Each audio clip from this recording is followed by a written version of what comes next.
Hello everyone and welcome to my lecture. I'm very pleased to join STEM Fest in Space event organized by STEM Ambassadors Hub and RTC North. My name is Alina Vizireanu and I am a geographer by formation and very passionate about space sector where I've been working on the downstream data. So I worked with satellite data for a couple of years, over 10 years. And I also been a geospatial analyst and an IT profession. So let's start our presentation today. Introductions have been done. So for now 15 years, I pursued my career in the field of Earth observation, geospatial and IT. So I said earlier that I'm a geographer by formation. I have a master degree in cartography and geography from University of Bucharest, Romania. And this happened 15 years ago. For now 5.5 years, I've been working for, and still I'm working as part of the IT service delivery team for Affinity Water UK, joining the company for developing my enterprise geospatial skills. I am now the SME of various wholesale systems such as leakage, laboratory, geospatial, and of course, right.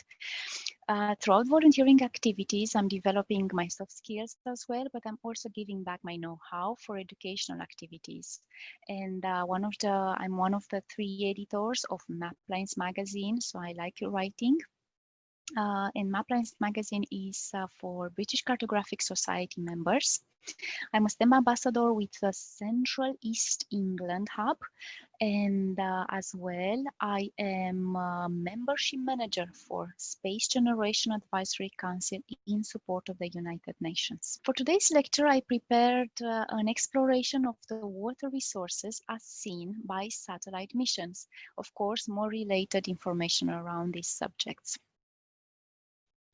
So just as an outline, we'll start by asking ourselves, what does water mean to us? What does it represent to us? Then a short overview about public satellite missions we can all access the data from, followed by an overview of the main criteria we use as scientists to identify water features on satellite imagery. On the water for humanity, I will give you an insight into the water infrastructure needed to abstract water for everyday use, and we'll close by looking into the natural catastrophes occurred when there's too much water. At the end of this lecture, I trust my message will give you a better understanding of the importance of water as a resource that everyone can follow up and access Earth observation browser platforms enabled by space agencies worldwide. And of course, how we interpret water feature on satellite image and understand the water industry and natural disasters affecting humanity.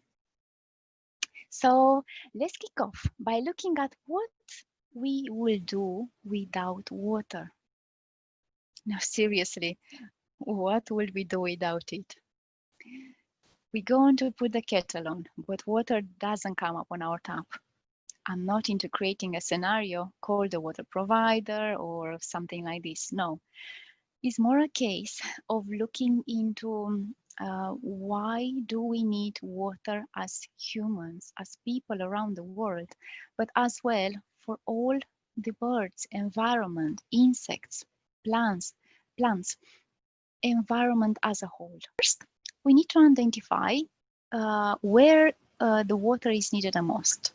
So in this couple of pictures, you will see that, okay, water is splashed over, or based on an irrigation system over crops, right? So we need water for agriculture, for crops and vegetables. We need water enough for our everyday consumption, animals as well, and birds, and the environment needs it. For clothing, for washing, for personal everyday use. Clearly, is more than that. If we ask ourselves, what does water represent to us?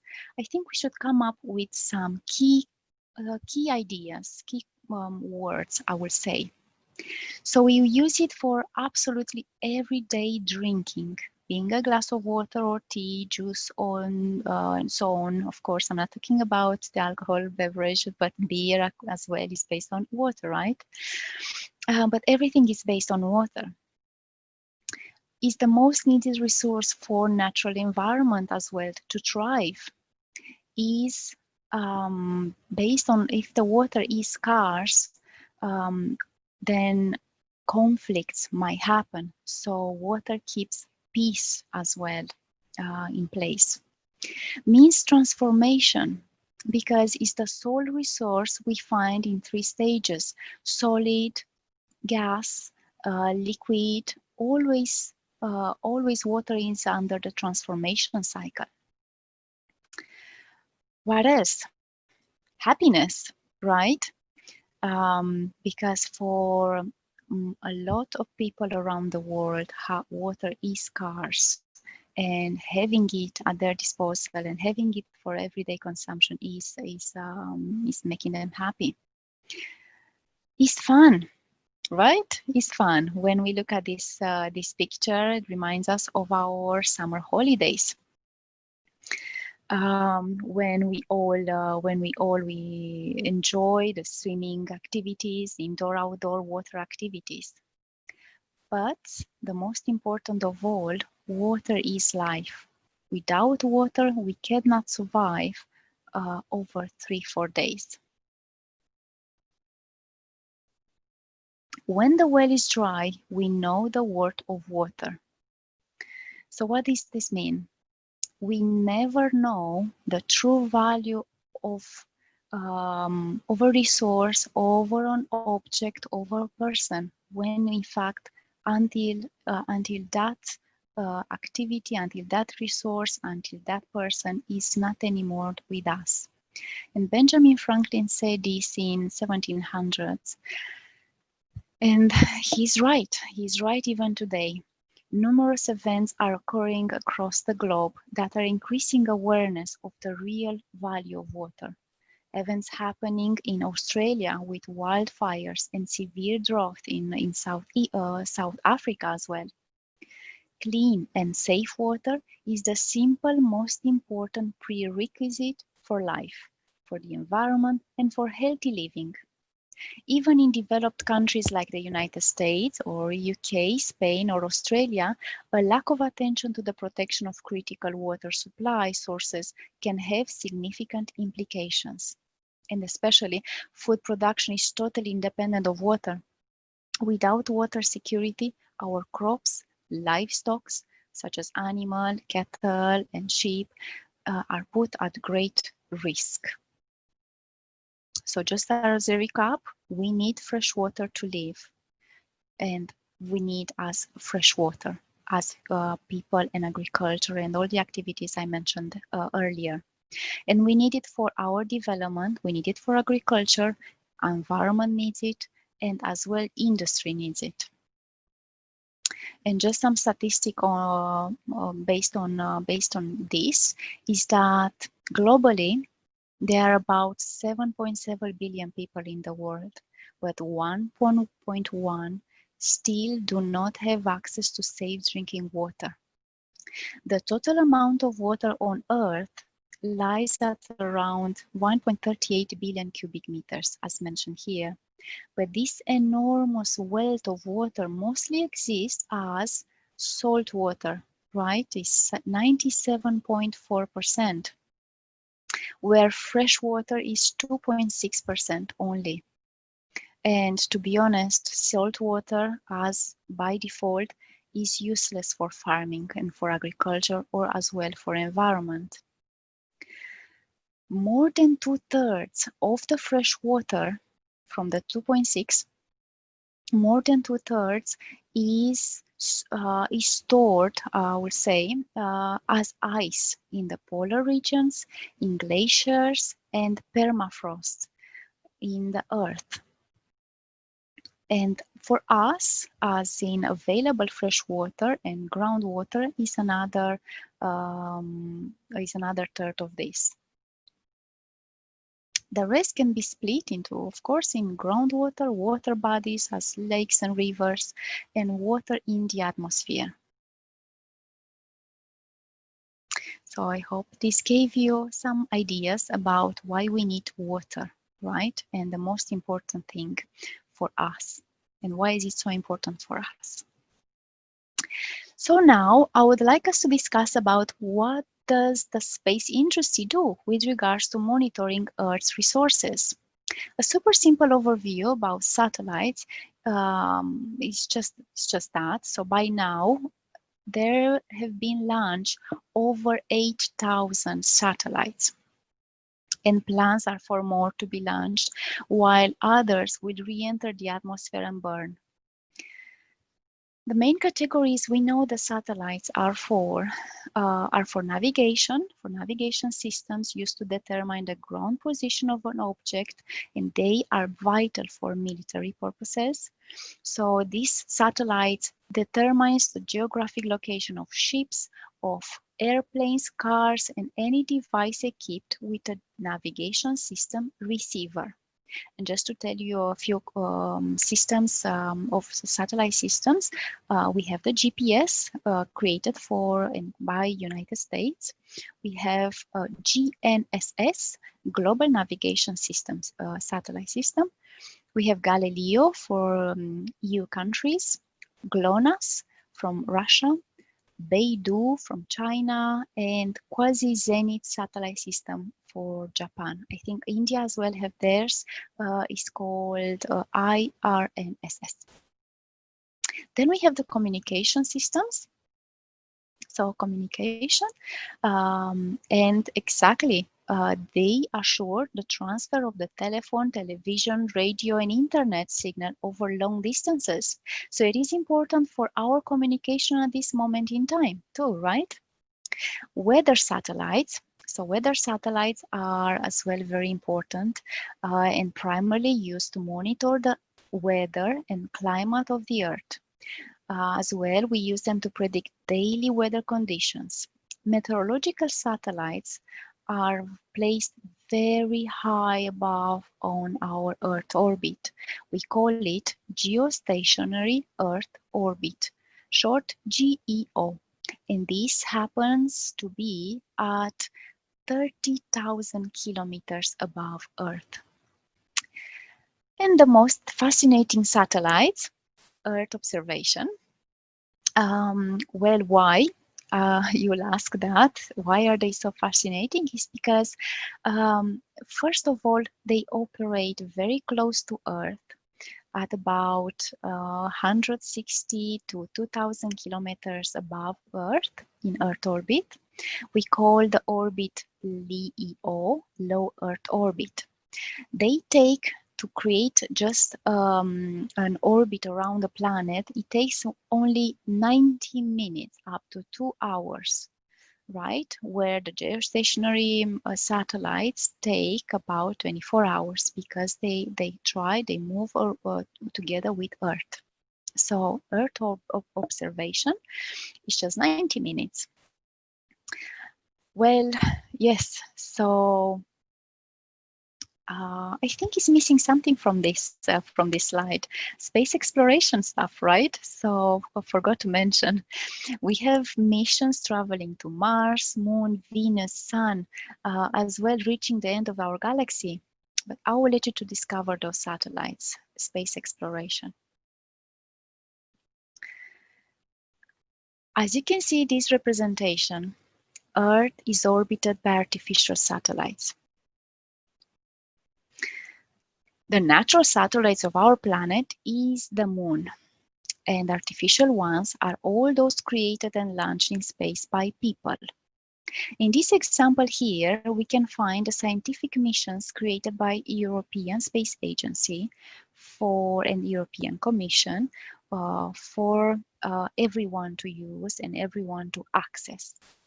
So in this example, there are satellites created by ESA for science purposes, more for thematic purposes, such as monitoring the ice, monitoring the gravitational field. Goce satellite did that.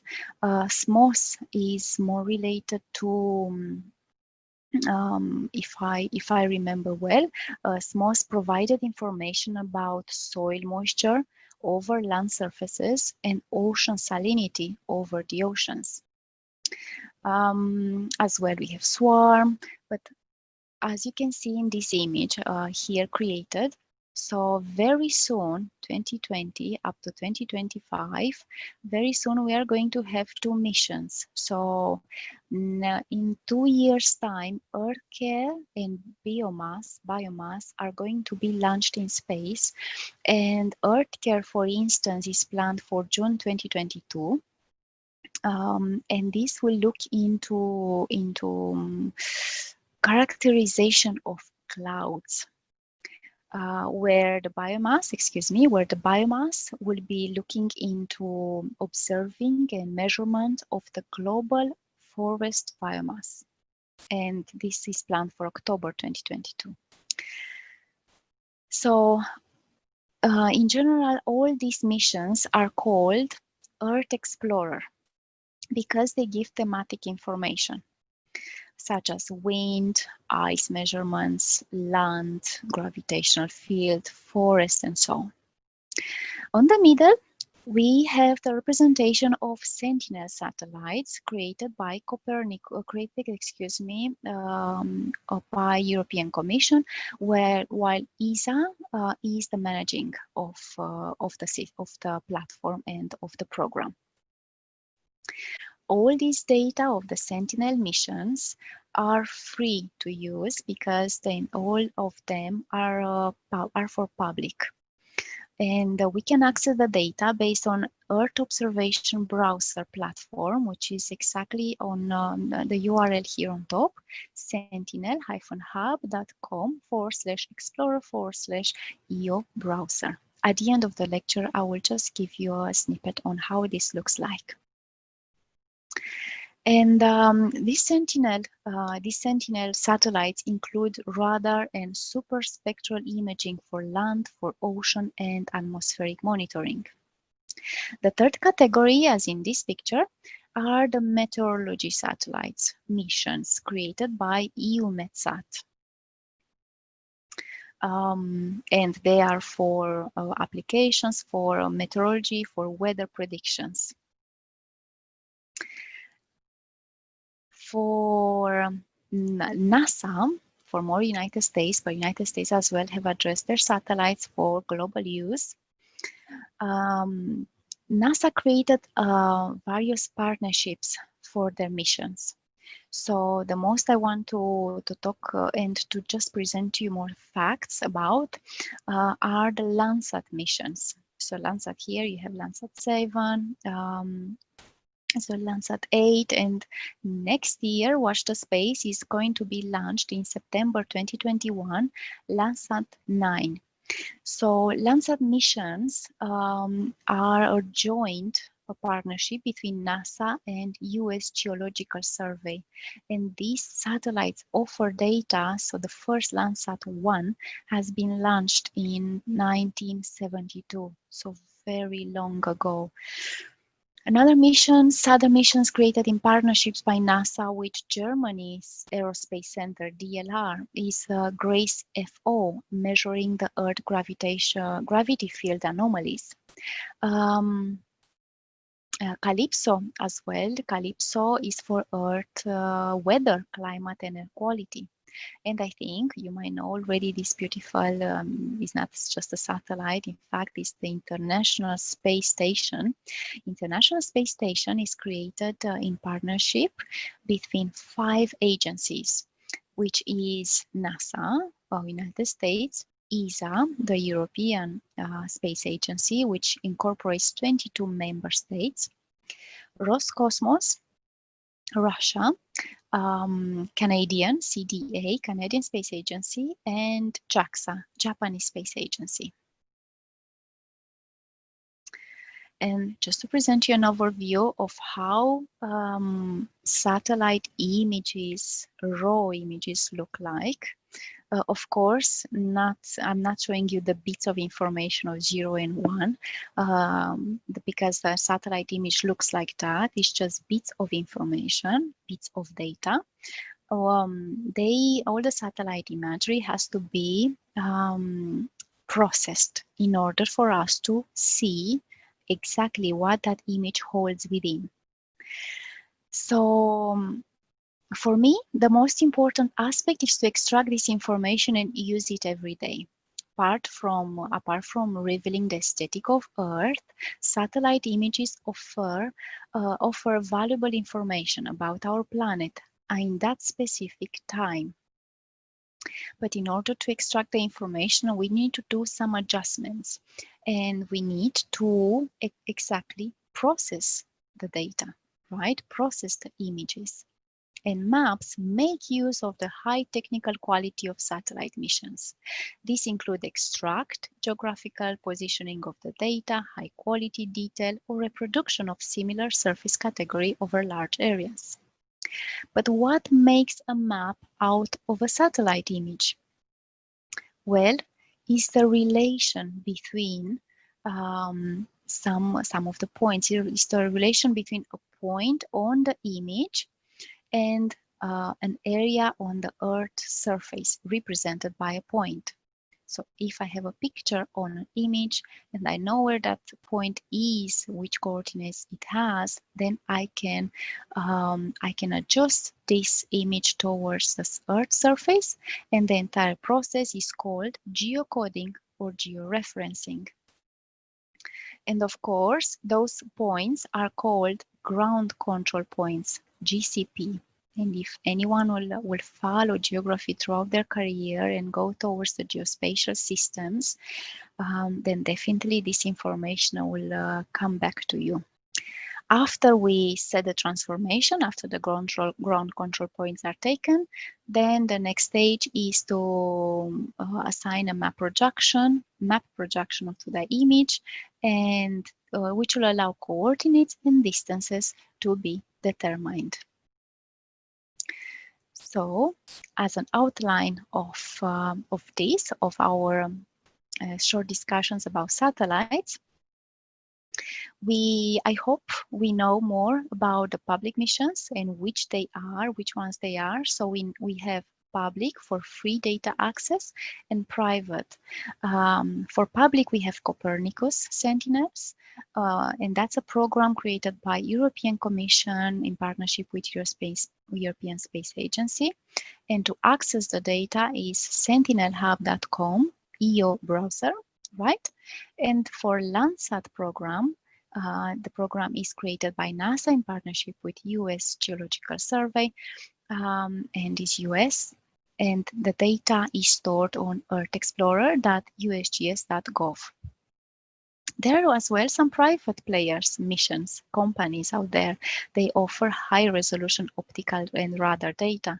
And just to name of some of the companies are Planet, German Aerospace Center, in partnership with Astrium, EUMESAT as well. We can access the data for meteorological satellites, and ISI. But I would like to invite everyone to access the Sentinel Hub EO browser page and Earth Explorer from USGS for further insights into these public missions. We go on now to Waters of the Earth. So having looked at satellite missions and discussed about what water means to us, I would like now to take a look into water features as seen from above. Why? Because we know we have the blue planet. We live on the blue planet. And this sentence, let's say, description of our planet lasts with us since the Apollo 17 mission. The view from space justifies the term because water determines the appearance of Earth as the blue marble.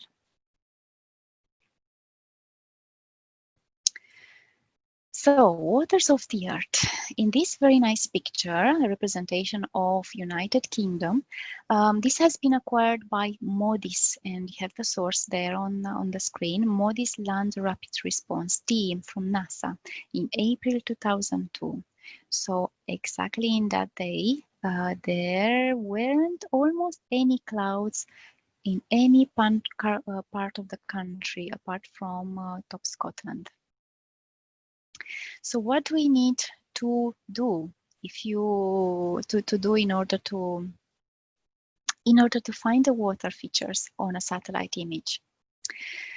If you have ever spent an afternoon identifying animals or all other shapes in the clouds, you will know that humans are very good at finding patterns, finding shapes. And to be honest, this is a skill because you have an imagination, but you also apply that to finding information.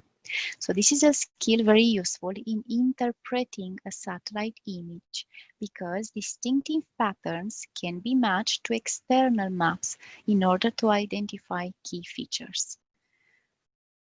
Bodies of water like rivers and lakes and oceans are often the simplest features to identify because they tend to have unique shapes and they show up on maps. But then we need a color. Right? We need a color as mentioned here. Water we know as being the most important criteria to assess. So what do we know? As we know, is that water feature on a satellite image absorbed light. Therefore, this process makes water being displayed as black or dark blue on a satellite image, and especially on a true color satellite image. Sediment reflects light and color the water. And when suspended, the sand or mud is dense. And when the mud is dense, the water looks brown. As also the sediment disperses, the water color changes to green and then blue. And I will show you a few examples of exactly these characteristics. We have here 3 rivers of the earth, but these look totally different from one another. Rivers are the lifeblood of our planet. They transport water from inaccessible mountain ridges to the oceans and enable the landscape to bloom and now along their path. On top of the image is Mississippi River. This is the 5th largest basin on the world. Mississippi passes through a number of states on its way to the Gulf of Mexico. In the middle is Amazon River, and this is the largest basin in South America. It is the 2nd in the world after River Nile, the longest. And moves very much water, more than the next 8 largest rivers of the world. And at the bottom is the lower course of Yangtze River. Yangtze River is in China, and this is the 3rd longest river in the world. So we said that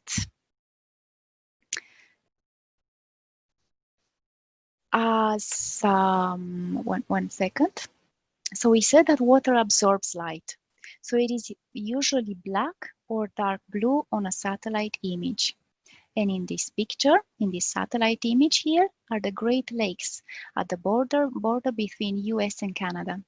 These lakes constitute the largest area of inland freshwater on Earth. Because these lakes don't have any suspended sediments, light is almost totally absorbed, and there's nothing to reflect back to the satellite.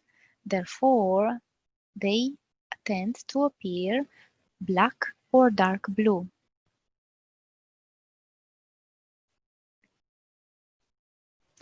Because sediments reflect light, this colors the water. And when suspended, sand or mud is dense, the water looks brown. In this example is the river Amazon close to Manaus city in Brazil. Here, the upper river Amazon River, called Rio Solimões, meets Rio Negro. And of course, you can realize which one is Rio Negro. We can clearly see why they are called like that, right? But some facts about them. Rio Negro has a low speed, about 2 kilometers per hour, and a temperature of 28 degrees Celsius, where Rio Solimões has a speed of up to 6 kilometers, so 4 more kilometers than the Rio Negro. And the temperature of this river is 22 degrees. Due to its speed, the water disperses more sediments, and hence this light color. These contrasting rivers mix only slowly until Amazon flows into Atlantic Ocean. As the sediment disperses, the water's color changes to green and then blue. This is an example of the delta of Mississippi, which reaches far in the Gulf of Mexico. The mass of sediment carried away and then deposited enabled the delta to grow. But now, as the river has become calmer, the sediment is slowly slipping away in the water. We can see all these beautiful patterns here, but this is sediment, which comes in fact from Earth.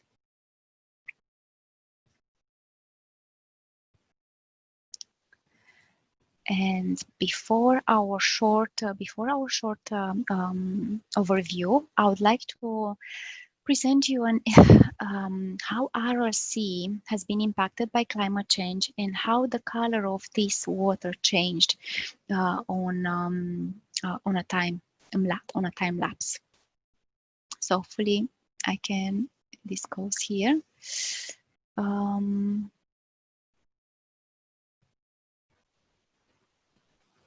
This is the glacier. You can all follow up here on where on other applications. But then let's see the RRC. So earthengine.google.com.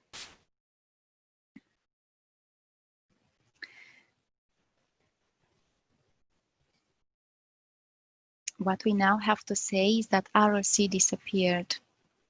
So I'm going to stop this for 1 second and start again from 1984.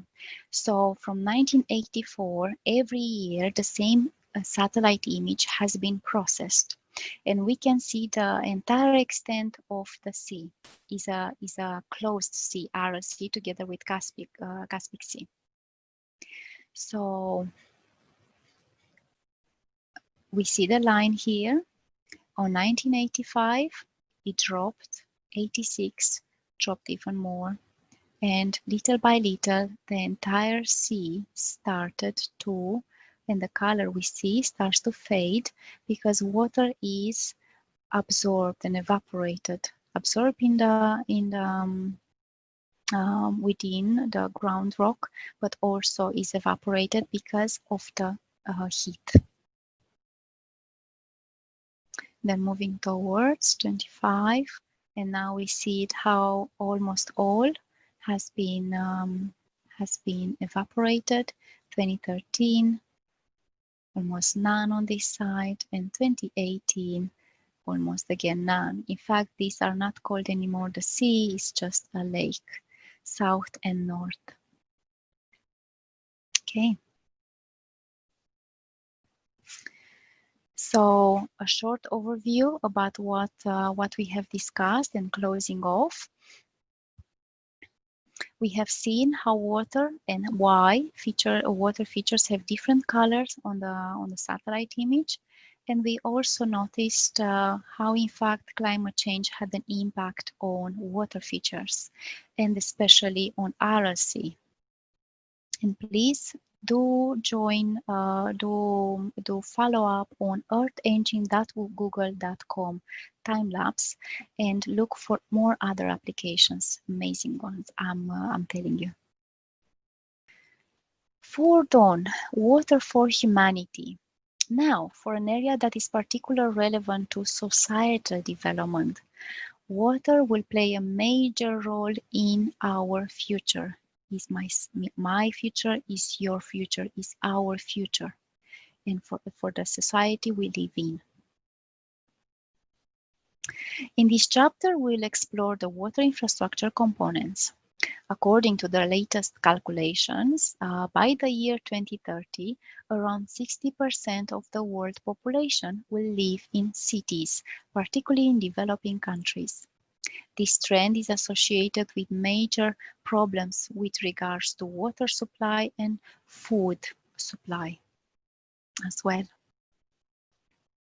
Before consumption of everyday use water needs to be treated. And here in the right side is a picture from one of Affinity's water power plants where water is treated, is extracted and then treated.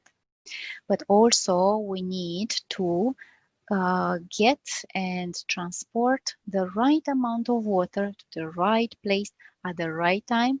And the water is extremely heavy, right? So in this presentation, in this snapshot here, one of the greatest challenges for the future is how we ensure that sufficient water and sustainable sources is delivered to population.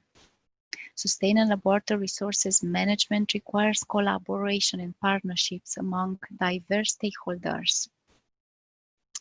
So what we need? We need to analyze the sample, to analyze the water in a sampling station, but this sampling station has to be placed above where the water is abstracted from a river, in upper river. Because if something is shown there, we know that the water needs to be treated on for specific bacteria on a treatment works. Then we have the treatment works where we abstract the water and we treat it. We also can abstract water from the aquifer based on boreholes, and again the same water is treated too. The water is then stored on water storages, water towers, and for storing, and then is delivered to homes and people, as in the customers and businesses as well. So I said before that we need to collaborate. For instance, in this short, we will hear in the short presentation, we need to make sure that water comes from a sustainable source, being rain, groundwater, or surface water, as in the rivers or lakes or reservoirs, right? Then we need to abstract that water and treat it. For dawn, we need to distribute it. We need to make sure that people everywhere are using water in a right way and use it wisely, because it's a resource which needs a lot of engineering to become drinkable, right? And then the same water goes into wastewater collection and follows on the sanitation process, where is again treated. So as the overview of this short chapter, while the human right to water and sanitation acknowledges water as a shared resource, this right brings with it complex hydrological, social, environmental, and economic interdependencies. Our growing world, we looked into how we explore how water grows from source to tap. We take water for granted, that's true, but water needs to be assessed microbiologically, abstracted, treated, transported, and waste has to be managed for reuse. So therefore is an entire life cycle management for everyday consumption. This has to be developed and managed by water companies out there. Our growing world with more people and general activities will demand more water and generate more pollution.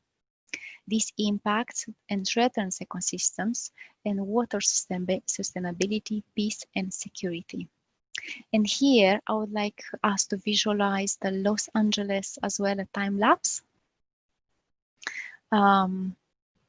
So let's see if I can find it straight on. By default goes to the glacier. So just to tell you something about here, this is a glacier in Alaska, and again is how climate change impacted the melting of this the glacier to melt. So you see, especially after year 2000, this entire glacier is now melted, and all the fresh water this glacier stored is now part of the seawater. And fast forward on Los Angeles, if I find it, Los Angeles, Nevada. So what happens? We just mentioned about that population. So the growing world needs more water. So this is Los Angeles, and I want us to look at how the city expands, right, from this to up close to the mountains. Yeah, so it's almost here. But look in the same time at the reservoir here, at the river is here. Can you see? So more population close to very big cities will have an impact, a negative impact on that area, environment, or water resources. And we need to be very conscious of this and try to come up with ideas on how water can be transported from various places, or can be extracted, or as well desalinized.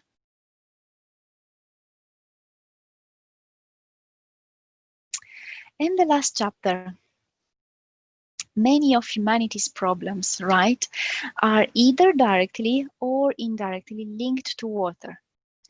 This includes not only access to water, but also dealing with water shortages and water surpluses.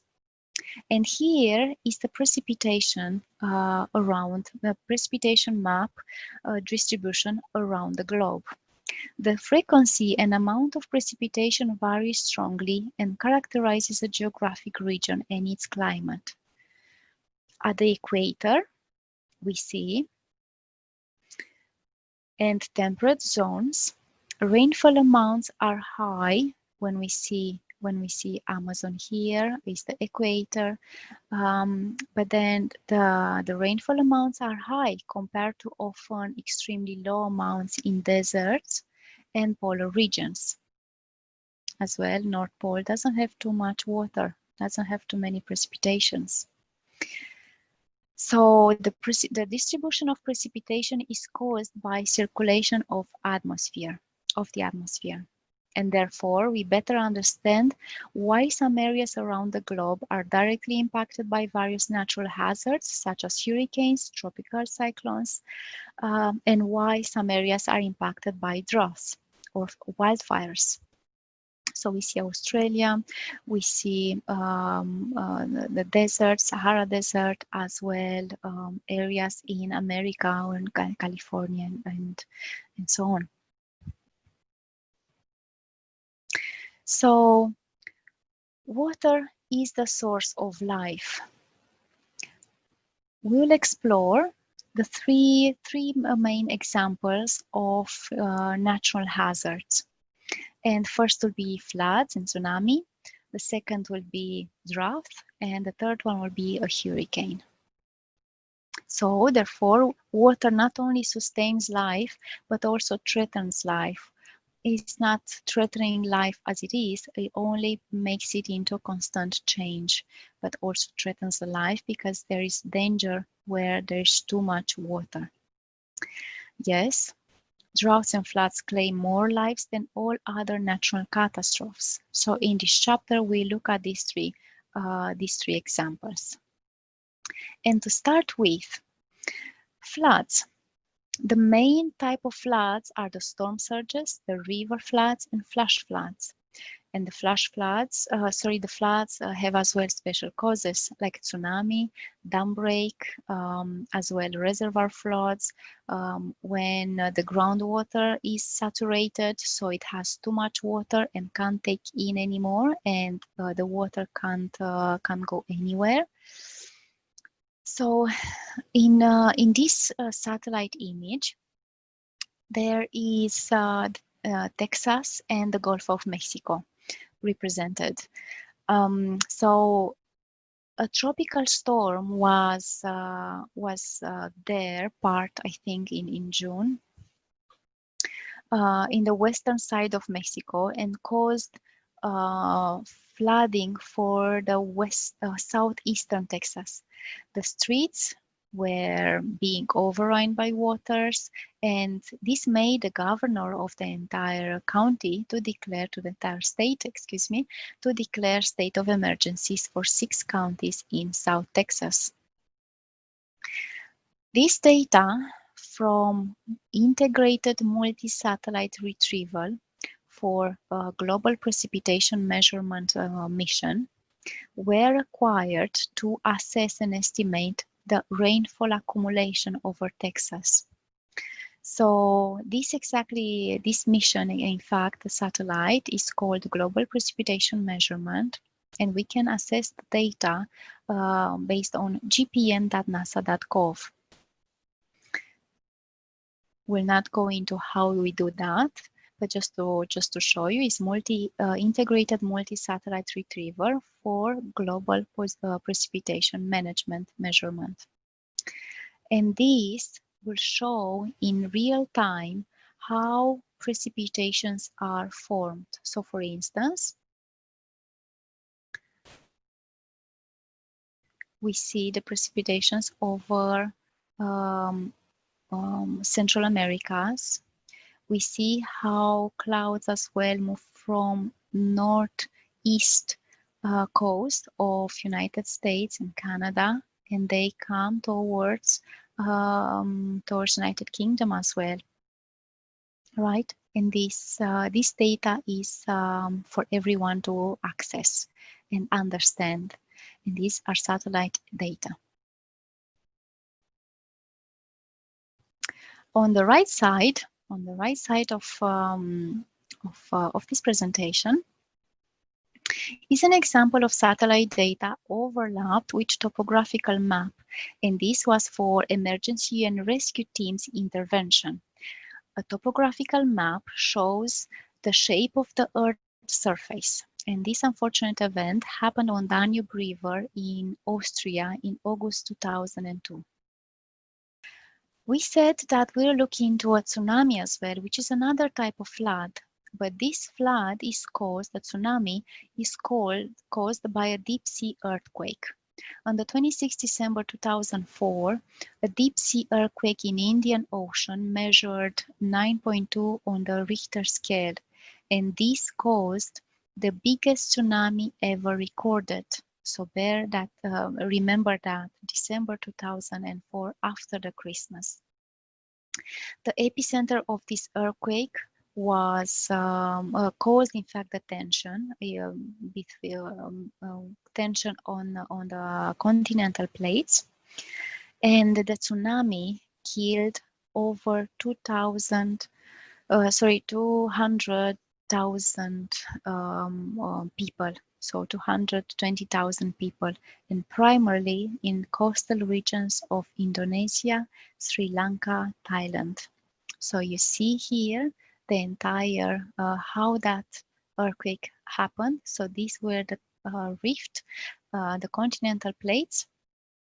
All of these moved, and this was the dispersion of that tsunami, affecting totally part of Sumatra, Thailand, and as well Sri Lanka here.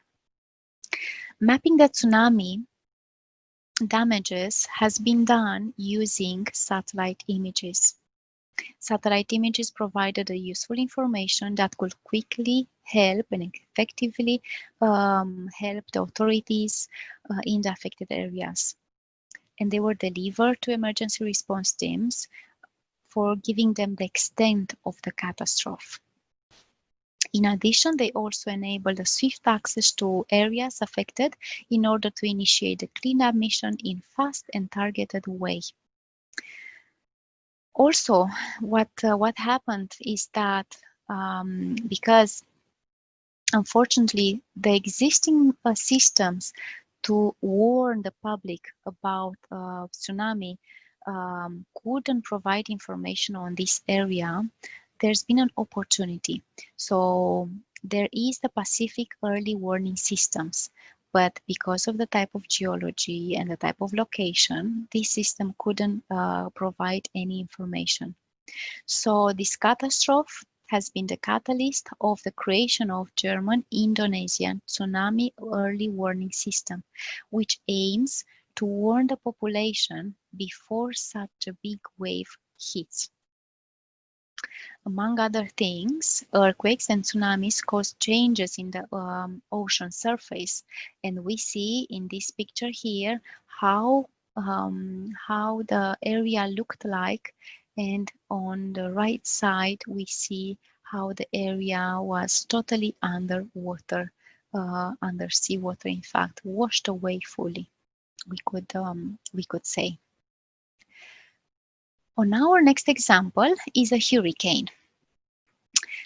We know when we say hurricane, and just to have you give you a short explanation here, we say hurricane for a tropical cyclone that is occurring in the Atlantic Ocean.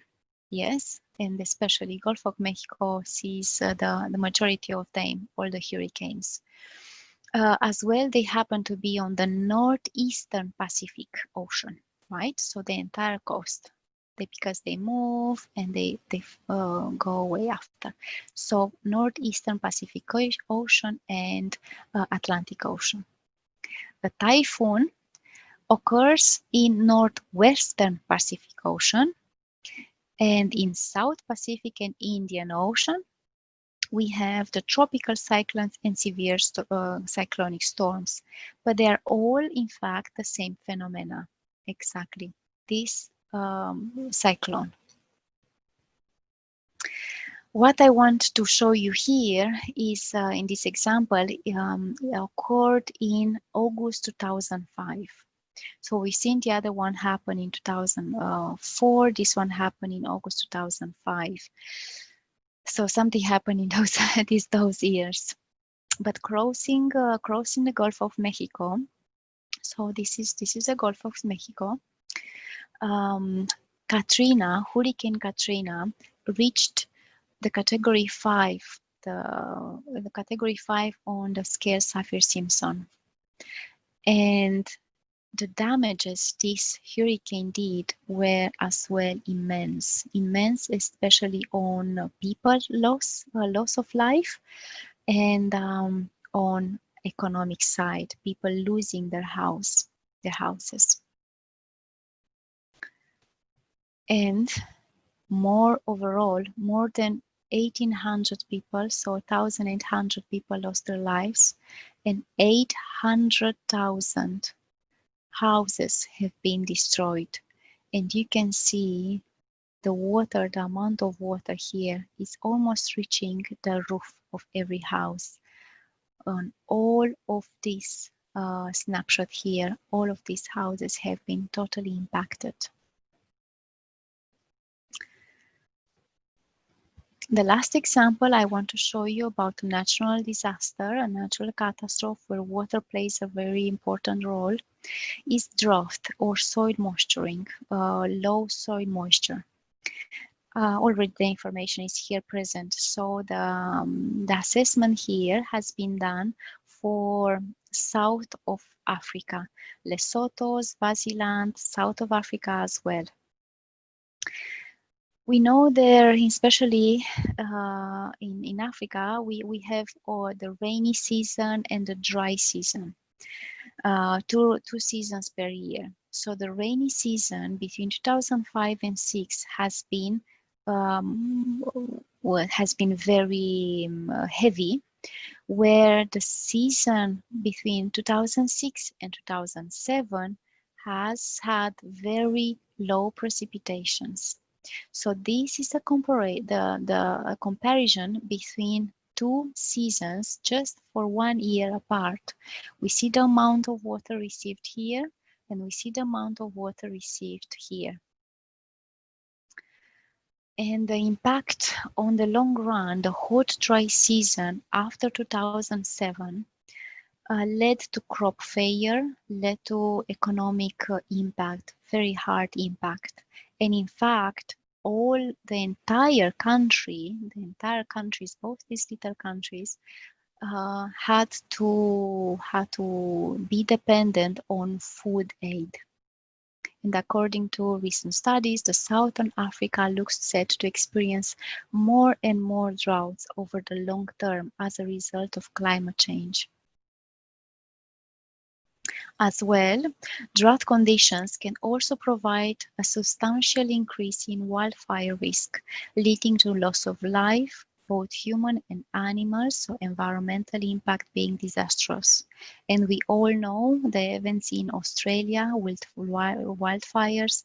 We all see as well what happens in California with wildfires too.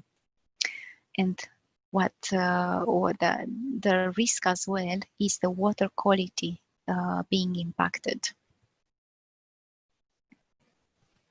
So what I would like us to remember, the series of satellite images are designed to supply a variety of measurements for services that are related to caring for the environment, improving everyday lives, for responding to disasters such as floods and drought. Observations and measurements provide input to improve models and forecasts, resulting in better information for public and authorities. And enhanced information in turn leads to better decisions taken by policymakers and authorities, proposing solutions to benefit us all. As a closure, I would like us all to stay curious. So I would like to ask you, first of all, to stay curious and learn new subjects. And here are two examples of Earth data provided by classes provided by NASA, Earth data nasa.gov. And just going very fast there. This is the platform where you can access data and as well access the classes. So on the Learn, you have a variety of information and webinars, and on Data Toolkit, specifically designed now for the water and how we can find water, is fresh water availability. And this comes for everyone to use and learn about how we assess the groundwater level, how we assess the soil moisture, snow and ice, rainfall, rivers and lakes, or water quality. There is the data as well, and there are as well the webinars with the how-to steps with data tutorials. And for Dawn is as well the Sentinel Hub, the EO browser, and I will give you a short overview of that before closing up and wrapping up. EO browser, this is the EO browser webpage. And this is, for instance, a pit to extract minerals. But this information is present for everyone to use, and you can create yourself a simple account and start exploring straight on. You have tutorials and various other things. And here on the left side, you have the missions from Sentinels. We can, for instance, look into Sentinel-5, into the clouds or nitrogen and salt as well, and hit search. And we can visualize then the information present. We can visualize it. Hopefully this will be fast. And we can visualize the nitrogen dioxide. So this takes me to an end, and I would like to thank you all for your attention. It's been a real pleasure to be part of this event. Take care, stay curious, and start data exploration. Thank you.